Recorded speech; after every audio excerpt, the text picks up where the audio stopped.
이재명을 제외한 나머지 모든 주요 정치인들은 개헌에 찬성합니다. 그런데 이재명 혼자서 반대하고 있습니다. 이거 아주 재미있게 돌아가는 거죠. 윤석열 대통령이 쏘아올린 그 개헌 이슈가 민주당 등 야권 지형에는 개헌 찬반이라는 대지진을 불러일으키고 있습니다. 권력 분산형 개헌 찬성, 국민 절반 넘는다. 지금 사실 일반 국민들도 개헌에 대해서 관심이 많아요. 사실 이 윤석열 대통령이 참 놀랍지 않습니까? 지금 서울구치소에 구속이 되어 있는, 수감이 되어 있는 현직 대통령인데, 거기서 소위 말해서 대한민국 정치권, 여야 정치권을 뒤흔들어버리는 그런 이슈 투쟁을 하고 있습니다. 참 놀랍습니다. 왜냐하면 지금 사실 이재명 민주당이나 뭐 진보당이나 또는 대한민국 종북 주사파들이나 민노총 세력들이 아마도 윤석열 대통령이 탄핵 소추 가결이 되어서 국회에서 정치적인 탄핵을 받으면 구속이 지금 된 상태에서는 별 힘을 못 쓸 것이다. 아마도 대중들과 격리되어서 크게 힘을 못 쓸 것이다. 그래서 바로 조기 대선 국면으로 이어지고 이재명에게 큰 기회가 올 것이다. 이렇게 생각을 했죠. 2달 전만 해도. 그런데 지금 2달 만에 상황이 완전히 지금 역전이 되고 있습니다. 윤석열 대통령이 지난 1월 15일 날 한남동 관저에서 체포영장 집행이 되어서 서울구치소로 갈 때 가기 직전 한남동 관저에서 이 휴대폰 동영상으로 촬영해서 국민들에게 공개한 대국민 메시지가 있습니다. 기억하실 거예요. 거기 보면 국민들과 함께 끝까지 싸우겠다 이런 이야기를 하시죠. 그러니까 지금 그 말 그대로 국민들과 함께 끝까지 싸우고 있는 겁니다. 본인은 헌법재판소 탄핵심판 정에서 열심히 쟁송투쟁을 하고 있고, 이를 알고 있는 윤석열 대통령을 응원하는 지지자들은 밖에서 광화문에서 여의도에서 전국 방방곡곡에서 여론전을 펼치고 있습니다. 이거 누가 막을 수 있겠습니까? 막을 수 없죠. 그래서 윤석열 대통령의 이번 개헌 이슈 파이팅은 그래서 여야 정치권은 물론이고 국민들에게 큰 관심을 불러일으키고 있죠. 이 기사 내용을 보면 안에 그래프가 있습니다. 그래프를 제가 보고 설명드릴게요. 개헌 찬반 여론조사 추이를 해봤더니 개헌 찬성한다는 사람들이 쭉 이렇게 2024년 작년 12월부터 그리고 올해 1월까지 쭉 보면 개헌 찬성이 훨씬 많아요. 지금 보시면 위에 개헌 찬성이 50%에서 60% 사이를 왔다 갔다 하죠. 개헌 반대는 30%에서 한 40% 왔다 갔다 합니다. 그리고 여기 보시면 모름, 무응답이 있죠. 적습니다. 사실 이 모름, 무응답이 좀 많이 나와야 되는데 저 말은 무슨 소리냐. 국민들이 개헌 이슈에 대해서 굉장히 자기 주장을 가지고 있다는 소리입니다. 즉 지금 현재 이 87체제라고 하는데, 여러분 87체제, 87체제가 우리가 줄여서 이야기하는데요. 1987년도 기억하실지 모르겠지만 노태우 대통령의 6.29 선언으로 인해서 대통령 5년 임기의 대통령을 단임제로 국민들이 직접 뽑는 그 대통령 직선제를 관철시킨 것이 바로 87체제입니다. 그래서 그게 제6공화국이라고 하죠. 그런데 이 87체제에서 대통령이 그 8명 나왔습니다. 노태우, 그 다음에 김영삼, 김대중, 노무현, 그 다음에 이명박, 박근혜, 그 다음에 문재인, 윤석열 대통령까지 8명의 대통령이 배출됐습니다. 이 6공화국 체제에서 대통령 5년 단임제, 직선제, 이게 1987년도에는요, 소위 말해서 대통령을 내가 투표해서 저쪽에 가방을 좀 제가 자료를 좀 찾겠습니다. 예. 이제 가방 쪽에 앞쪽에 있습니다. 그 87년 체제에서 이 5년 단임제 대통령제를 해보니 사실은 여러 가지 문제점들이 한 30여 년간 해봤더니 문제점이 노정이 됐습니다. 어떤 거냐. 한 2년만 지나면 대통령 임기 2년에서 2년 반만 지나면 공무원들이 말을 안 듣는다. 왜? 단임제니까. 이제 대통령 임기 이제 하반기로 들어간다. 이러면 공무원들이 말을 안 들어요. 즉 복지부동 이런 문제들이 있었죠. 그래서 이건 조금 문제가 있다. 이런 것들이 사실 한 10여 년 전부터 계속 사인이 왔었어요. 그렇기 때문에 그러면 어떻게 하면 좋을까? 그럼 미국처럼 대통령을 임기를 4년으로 줄이고 중임제 한 번만 더 할 수 있게 하자. 그럼 8년까지 할 수 있잖아요. 그러니까 뭐 연임제로 해서 뭐 장기로 하는 그런 건 안 되니까 중임제를 하자. 4년 중임제 하자. 그래서 그 밑에 또 그래픽을 보시면 어떤 게 있느냐. 그러면 대통령 권력을 어떻게 가져가는 게 좋을까요? 권력 분산형 4년 중임 대통령제 찬성이 47%. 또 권력 분산형이 아니더라도 4년 중임 대통령제가 43%. 그래서 4년짜리 대통령을 한 번 더 할 수 있게 하는, 즉 8년 정도 할 수 있는, 연임이 된다면. 그러니까 중간 4년에서는 중간 평가 성격의 선거가 이루어지는 거죠. 그걸 한번 해보자. 이런 여론이 지금 많이 있습니다. 그런데 그동안 그러면은 역대 대통령들이 왜 이 개헌 이슈에 대해서 불을 못 지폈느냐? 그건 바로 권력을 잡으면 그 대통령 권력 놓기 싫거든요. 그러면 자기 임기가 5년인데 4년 중임제 하려면 1년에 자기 임기를 줄여야 되지 않습니까? 그런데 윤석열 대통령은 바로 이 점에서 애국 국민들이 윤석열 대통령 승부사라고 하는 겁니다. 본인의 임기에 연연하지 않고, 이렇게 표현했죠. 정확한 워딩은 임기에 연연하지 않고 개헌 작업을 할 수 있도록 해달라. 이거 아닙니까? 임기에 연연하지 않겠다는 말은 그 안에 조금 적극적으로 해석을 하면 내가 임기 한 1년 정도는 줄일 수 있다.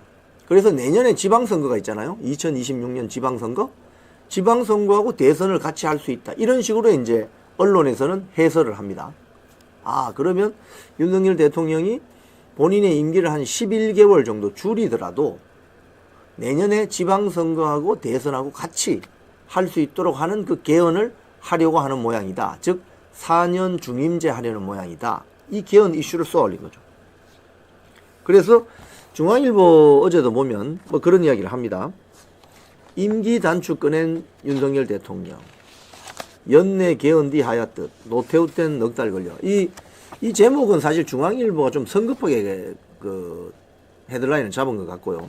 그 안에 내용을 보면 이런 게 있습니다. 유력한 전망으로 윤 대통령 탄핵 기각을 전제로 한 개헌 시나리오 중 가장 유력한 방안은 바로 저겁니다. 올해 말 또는 내년 초까지 국회에서 개헌안을 마련하고 국민투표를 거쳐서 4년 대통령 중임제 개헌을 마무리한 뒤에 내년 6월에 대선과 지방선거를 함께 치르는 방안이다. 이렇게 되면 윤 대통령의 임기는 11개월 단축되는 셈이다. 또 지방선거하고 총선이 2년 간격으로 치러지고 대통령 선거는 지방선거하고 같이 치러지기 때문에 중간평가 성격의 선거가 주기적으로 이루어질 수 있다. 이런 이야기입니다. 자, 이걸 보면 윤석열 대통령의 정말 승부사적 기질이 이번에 개헌 이슈로 등장한 건데요. 이 개헌 이슈를 받아들이는 여당, 야당의 지금 반응들이 아주 흥미롭게 진행되고 있습니다. 쉽게 이야기하면 대지진 난 거예요. 대지진. 자, 어떻게 대지진이 났느냐. 먼저 야당 이야기부터 해볼게요. 이건 작년 기사인데 김두관 씨가 뭐라고 했느냐. 이미 김두관 씨가 윤석열 대통령 임기 1년 단축하고 개헌 통해서 2026년에 지선과 대선을 동시 시행하자. 이런 제안을 했었어요. 작년에. 이게 보세요. 기사가 2024년 7월 24일 기사죠. 근데 이때만 해도 별 반응이 없었습니다. 왜? 특별한 정치 이슈가 발생하지 않았거든요. 그런데 이 어제자 문화일보를 보면 이런 게 있습니다. 개헌 의견 밝히라. 김부겸의 선건 이재명. 탄핵에 집중할 때. 이건 무슨 소리냐? 김부겸 씨가 지난 24일 이재명과 만찬 회동을 했는데 그 자리에서 이재명에게 개헌 어떻게 할 건지 입장을 밝히세요. 이렇게 했단 말이죠. 그러니까 이재명의 답은 뭐냐? 하기 싫은 거죠. 지금 야당 쪽 진영을 보면 삼김 삼총이라고, 삼김 씨가 누구냐면 경기도지사는 김동연, 지금 저 사진에 나오는 김부겸 씨, 그죠? 그리고 김경수, 드루킹 사건 김경수, 이게 삼김입니다. 삼총은 노무현 문재인 시기에 총리를 역임한 이낙연, 정세균, 또 한 사람이 이낙연, 정세균, 또 한 사람 더 있습니다. 자, 이 삼김 삼총이 본인들로서는 지금 이재명 세력이 워낙 강고하게 민주당을 지배하고 있으니 개헌 이슈를 통하지 않고는 소위 말해서 대권 후보 경쟁에 좀 너무나도 이거 기울어진 운동장이다 이렇게 생각하는 거죠. 그래서 김동연, 김부겸, 김경수, 이낙연, 정세균, 김두관이네요. 김두관, 행안부 장관 했던 김두관, 이 6명은 개헌 이슈에 대해서 아주 적극적입니다. 예, 좀 전에 말씀드린 김두관 씨는 벌써 지금 논의되는 막 지금 불이 붙기 시작하는 내년 지선 대선을 동시 시행하자, 윤석열 대통령 임기 1년 단축하자는 이야기를 작년부터 한 거예요. 근데 여기에 대해서 가장 저항적이고 어게인스트 한 사람이 누구냐? 이재명입니다. 이재명은 이대로 지금까지의 계산은 그거죠. 윤석열 대통령 파면되고 본인의 사법 리스크가 해소되면 대통령 바로 할 수 있다, 이런 생각을 계산을 하고 있었던 거죠. 근데 지금 상황이 완전히 예상과 다르게 돌아가고 있습니다. 그래서 지금 야당에 떨어진 개헌 이슈는 어떤 지금 지진을 일으키느냐? 이재명을 제외한 나머지 모든 주요 정치인들은 개헌에 찬성합니다. 개헌해야 된다. 즉 윤석열 대통령이 제안한 실현시키려고 하는 그 개헌안에 대해서 적극적으로 나서려고 합니다. 그런데 이재명 혼자서 반대하고 있습니다. 이게 아주 재미있게 돌아가는 거죠.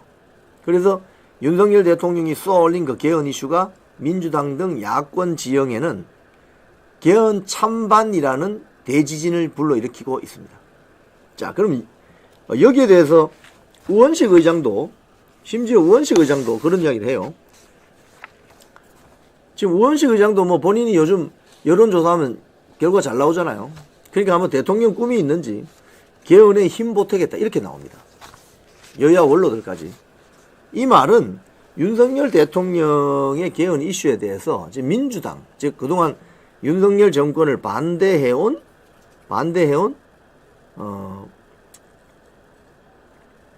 그 개헌, 윤석열 정권을 반대해온 민주당 세력도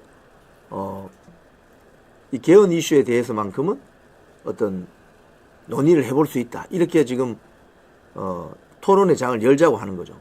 윤석열 대통령이 쏘아올린 이 개헌 이슈가 국민의힘 진영에서는 어떤 지진을 불러일으키느냐? 바로 너 탄핵에 찬성했어, 탄핵에 반대했어. 탄핵 찬성파와 탄핵 반대파로 급격하게 이분화되고 있습니다. 이 중앙일보 보도 보시면 윤석열 대통령 최후 진술에 여권 잠룡들이 동상이몽, 홍준표 진정성, 오세훈 무리수, 이런 기사가 있습니다.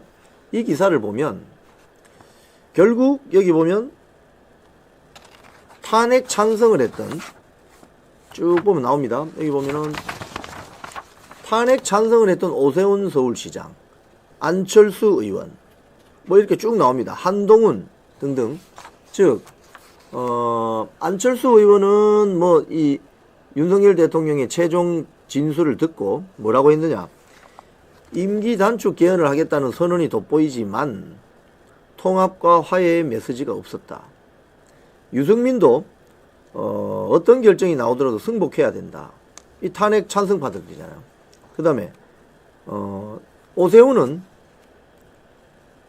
자신이 시장 시절이었던 뭐 무상급식 반대 이야기를 하면서 무모하고 무리수였다. 뭐 헌재 결정으로 화합할 수 있기 바란다. 이런 식으로 소위 말해서 윤석열 대통령의 최종 진술에 대해서 미흡하다. 이런 뉘앙스의 메시지를 내고 있죠. 홍준표 지금 탄핵 반대파는 홍준표 대구시장하고 김문수 장관이 대표적이죠. 김문수 장관은 공교롭게도 여기에 대해서 윤석열 대통령의 최종 진술에 대해서 특별한 지금 언급을 하지 않고 있습니다. 이틀째. 특별한 언급을 하지 않아요. 그런데 홍준표 대구시장은 진정성이 보인 발언이었다. 그리고 탄핵이 기각될 수 있는 최종 진술로 보인다. 이런 발언을 했어요. 그래서 지금 윤석열 대통령의 어떤 최후 진술, 개헌 이슈 이런 것들이 민주당에는 개헌 찬반 지진을 일으키고 국민의힘 진영에서는 너 탄핵 찬성한 거야? 탄핵 반대한 거야? 이걸 지금 묻기 시작했다는 거예요. 국민들이. 즉 이 말은 앞으로 국민의힘 진영에서 국민의힘 자유우파 정당 플랫폼에서 정상 대선이든 조기 대선이든 뭐 2년 뒤 대선이든 뭐 3년 뒤 정상 대선이든 간에 탄핵 찬성파 후보, 탄핵 반대파 후보가 이분화되어서 나올 가능성이 크고, 그러면 대선 후보는 지금 국민의힘 당헌 당규상 당원 50%, 일반 국민 50%잖아요. 그러면 당원들, 이 절반을 차지하는 이 당원들 여론조사에서 탄핵 찬성파들이 지지를 할까요? 이게 문제인 거죠. 지금 왜 여론조사를 해보면 윤석열 대통령에 대한 지지율이 최소 한 47%에서 최대 51%까지 나옵니다. 지금 언론 보도된 걸 보면. 그리고 국민의힘 지지자 70에서 한 80%, 70에서 80%가 윤석열 대통령 지지를 강력하게 사인을 보내고 있습니다. 그 말은 뭐냐? 차기 대선에서, 이 조기 대선이든 정상 대선이든 간에 차기 대선에서 국민의힘 플랫폼에서 대선 후보를 낼 때 당원들, 특히 당원들은 탄핵 찬성한 사람들에 대한 지지를 철회할 가능성이 높습니다. 그렇기 때문에 지금 오세훈, 안철수, 한동훈 등등등 고민이 되는 거죠. 이게 바로 지난 2달 사이에 벌어졌던 윤석열 대통령 탄핵 정국이 만들어낸 어떻게 보면 결과물입니다. 뭐냐? 알곡과 가라지가 갈라지는, 이게 진짜 알곡이고 가라지가 진짜와 가짜가 가려지는, 즉 배신의 정치를 했느냐 아니면 끝까지 믿고 의리의 정치를 했느냐, 의리파냐 배신파냐, 이렇게 나눠진다는 거예요. 결국은 탄핵 찬성파는 어떻게 보면 배신파죠. 탄핵 반대파는 어떻게 보면 의리파입니다. 이렇게 국민들은 보고 있다는 거예요. 그 표심이 결국 차기 국민의힘 대선 후보를 결정할 때 결정적으로 작동할 것이다. 이런 겁니다. 네. 뭐 비록 주요 메이저 언론사들이 특정 후보 뭐 책 나왔다고 기사 붕붕 띄워서 하고 있지만 국민들은 이제 다 알게 됐거든요. 윤석열 대통령 탄핵 정국에서 국민들이 알게 된 것은 진짜와 가짜를, 누가 진짜인지 누가 가짜인지를 뚜렷이 구분했다는 점입니다. 그런 점에서 윤석열 대통령이 본인이 구속되는 그 고초를 겪고 있지만 국민들에게는 엄청난 계몽이 되었다. 이래서 많은 사람들이 이번 비상계엄은 계엄이 아니고 계몽령이었다 라고 하는 이유가 바로 여기에 있습니다. 자, 이재명 이야기 좀 할까요? 지금 뭐 댓글에 각하가 아니고 저는 일치 인용인데 뭐 보도가 뭐 좀 엇갈리 나오는 모양이죠. 결국 최상목 권한대행에게 가겠죠. 공이 최상목 권한대행한테 갑니다. 근데 최상목 권한대행이 임명 안 하면 되는 거예요. 사실은 임명 안 하면 되는 거예요.